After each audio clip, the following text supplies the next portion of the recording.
ஓம் சாந்தி. திங்கட்கிழமை 3/3/2025 வாணி தரும் வசந்தம். இனிமையான குழந்தைகளே, இந்த எல்லையற்ற நாடகத்தை சதா நினைவில் வைப்பீர்களானால் அளவற்ற குஷி இருக்கும். இந்த நாடகத்தில் யார் நல்ல முயற்சியாளர்களாக மற்றும் இணையற்றவராக உள்ளனரோ அவர்களுக்கு பூஜையும் அதிகமாக நடைபெறுகின்றது. இப்போது நாம் வருங்கால புது உலகத்திற்கு சென்று கொண்டிருக்கின்றோம் என்பது சதா நினைவில் இருக்கட்டும். வருங்காலத்தின் குஷியின் இருப்பீர்களானால் துக்கங்கள் மறந்து போகும். விக்னங்கள் வரும், ஆனால் இவ்வுலகில் நாம் இன்னும் கொஞ்ச நாள் தான் இருக்கப் போகிறோம் என்பது நினைவில் இருந்தால் மகிழ்ச்சியாக இருப்போம். நீங்கள் எப்போது பரந்தாமத்திலிருந்து வருகின்றீர்களோ அப்போது சூக்ஷ்ம வத்தனத்தின் வழியாக வருவதில்லை. சூக்ஷ்ம வத்தனம் என்பது சங்கம யுகத்தில்தான் உருவாகின்றது. சத்தியுகம் திரேதா யுகத்தில் இந்த ஞானத்தின் விஷயமே இருக்காது. சித்திரங்கள் முதலியவும் இருக்காது. பக்தி மார்க்கத்தில் எண்ணற்ற சித்திரங்கள் உள்ளன. தேவிகள் முதலியோர் பூஜைகளும் அதிகம் நடைபெறுகின்றன. எவ்வாறு நாடகம் பார்ப்பதில் குஷி ஏற்படுகின்றது இல்லையா? அதுபோல் இதுவும் எல்லையற்ற நாடகம் ஆகும். உங்களுடைய புத்தியில் இப்பொழுது முழு டிராமாவின் ரகசியம் உள்ளது. பாபா அதிக விக்னங்கள் ஏற்படுகின்றன, நஷ்டம் ஏற்பட்டு விடுகின்றது. பாபா சொல்கிறார், எந்த விக்னம் வந்தாலும் இன்று லட்சாதிபதியாக இருக்கலாம், நாளை ஒன்றும் இல்லாதவர்களாக ஆகிவிடுகிறார்கள். நீங்களோ வருங்காலத்தின் குஷியில் இருக்க வேண்டும். இதுவோ ராவணனின் அசுர உலகம். போக போக ஏதாவது விக்னங்கள் ஏற்படும். இந்த உலகத்தில் இன்னும் கொஞ்சம் நாட்களே உள்ளன. பிறகு நாம் அளவற்ற சுகத்தில் செல்வோம். பாபா சொல்கிறார் இல்லையா, நேற்று கருப்பாக இருந்தார், கிராமத்தின் சிறுவனாக இருந்தார். எப்போது பாபா நமக்கு ஞானம் தந்து வெள்ளையாக ஆக்கி கொண்டிருக்கின்றார். பாபா சொல்கிறார், நான் பாரதத்தை தான் பணக்கார நாடாக ஆக்க வந்திருக்கின்றேன். பிறகு ராவணன் நரகமாக ஆக்கிவிடுகிறான். பவித்திரமாகுங்கள் என்று பகவான் சொல்கிறார் என தாய்மார்கள் தங்கள் கணவன்மாருக்கு சொல்ல வேண்டும். தேவதைகள் பவித்திரமாக உள்ளனர், அதனால்தான் அவர்களுக்கு தலை வணங்குகின்றார்கள். தற்காலத்தில் எவ்வளோ கொள்ளைகள் நடைபெறுகின்றன, லஞ்சம் வாங்குவது எவ்வளோ நடைபெறுகின்றது. யாருடைய செல்வம் மண்ணுக்குள் புதைக்கப்பட்டுள்ளதோ அதெல்லாம் மண்ணோட மண்ணாகவே போய்விடும். யார் தன்னுடைய செல்வத்தை இந்நேரம் பரமாத்மா காரியங்களில் செலவழிக்கின்றார்களோ அவர்கள் செல்வம் அநேக பிறவிகள் பயனுள்ளதாக இருக்கும். புத்திசாலி குழந்தைகள் தங்களிடம் உள்ள அனைத்தையும் அந்த செல்வந்தராகிய பரமாத்மாவின் பெயரில் பயனுள்ளதாக ஆக்குவார்கள்.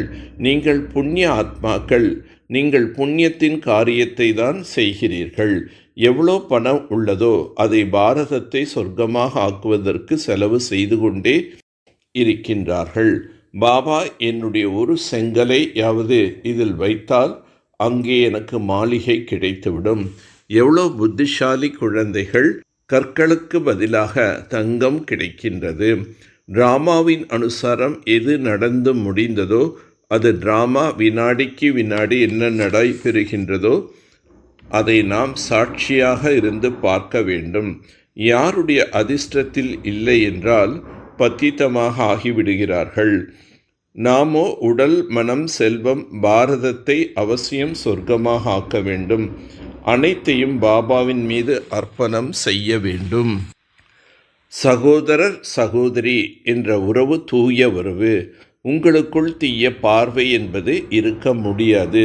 தற்போதைய உலகத்தில் எவ்வளோ அசுத்தம் உள்ளது, கேட்கவே வேண்டாம்.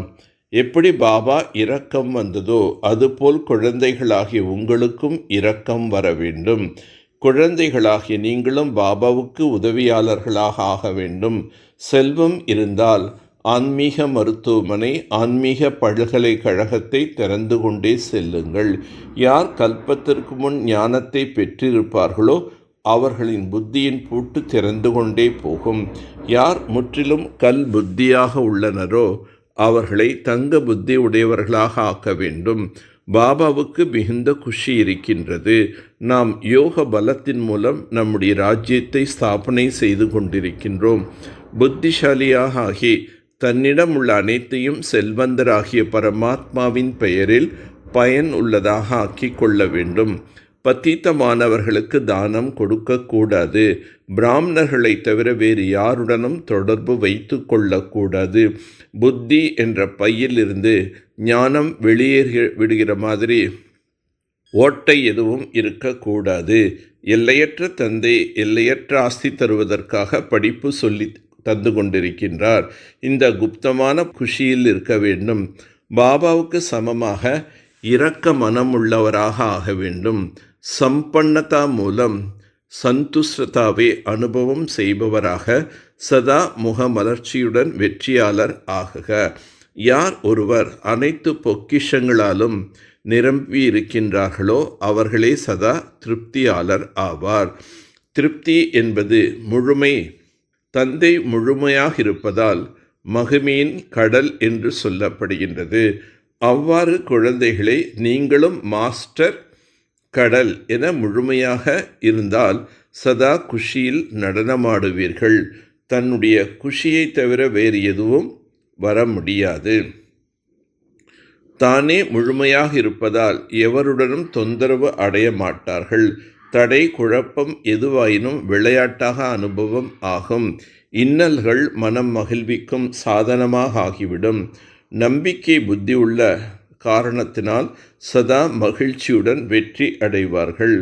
பாதகமான இன்னல்களைக் கண்டு பயப்படாமல் அதன் மூலம் பாடம் பயின்று தன்னை பரிபக்குவம் ஆக்குங்கள். பரமாத்மா குரு டீச்சர் தந்தையின் உறவில் விதவிதமான உறவுகளின் ஆஸ்தியை தருகின்றார். தந்தைக்கு நேர்மையானவராகவும் கட்டளைக்கு கீழ்ப்படியும் குழந்தையாகி டைரக்ஷன் படி நடக்கவில்லை என்றால் எதிர்காலத்தின் பாக்கியம் உருவாகாது. ஒருவேளை நீங்கள் தீவிர முயற்சி செய்கிறீர்கள் என்றால் 100 மடங்கு பலன் கொடுப்பேன் என்று பரமாத்மா உறுதியளிக்கின்றார். அவருடன் உறவு கூட ஆழமாக வைக்க வேண்டும். யாரெல்லாம் தர்மத்தை ஸ்தாபனை செய்வதற்காக வருகிறார்களோ அவர்கள் மறுபிறவி எடுத்து தனது தர்மத்தின் பாலனை செய்கின்றார்கள். அவர்கள் தானும் முக்தி அடைவதில்லை, மற்றவர்களுக்கும் முக்தி கொடுப்பதில்லை. புண்ணிய ஆத்மாக்கள் தூய்மையின் ஆதாரத்தினால் உலகத்தை தாங்கி பிடித்து கொண்டிருக்கின்றார்கள். அதனால் உலகம் என்பது இயங்கிக் கொண்டே இருக்கின்றது. ஆவேசத்தில் வந்து ஒருவர் சத்தியத்தை நிரூபிக்க முற்பட்டால் அவசியம் அதில் ஏதோ ஒரு பொய்மை இருப்பதாகும். சில குழந்தைகளின் வார்த்தை, நான் சொல்வது அனைத்தும் உண்மை, 100% உண்மை சொல்கிறேன், ஆனால் சத்தியத்தை நிரூபிக்க வேண்டியது இல்லை. சத்தியம் எனும் சூரியன் மறைக்க முடியாது. எத்தனை மதில் சுவர்கள் எழுப்பி வைத்தாலும் சத்தியத்தின் ஒளியை ஒருபொழுதும் மறைக்க முடியாது. நாகரிகமான சொல்லிலும் நடத்தையிலும் தான் வெற்றி அமைந்துள்ளது. நல்லது. ஓம் சாந்தி. ஓம் சாந்தி. ஓம் சாந்தி.